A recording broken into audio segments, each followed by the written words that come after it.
In the community development clinic, we had an opportunity to understand what a board meeting looks like, what goes on with interacting with the key directors and officers of a corporation. You truly get to see behind the scenes the inner workings of being a lawyer for a corporation.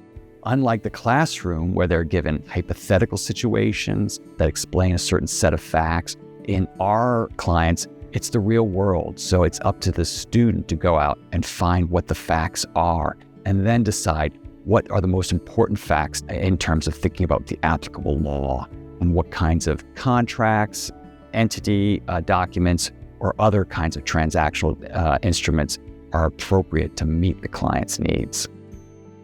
Just the experience of working with real clients, but doing it in a controlled environment, definitely expanded my view on what practice looks like. Getting the chance to participate in the clinic really does allow you to see the life cycle of a transaction. And it also allows you to be the primary person pushing through a transaction.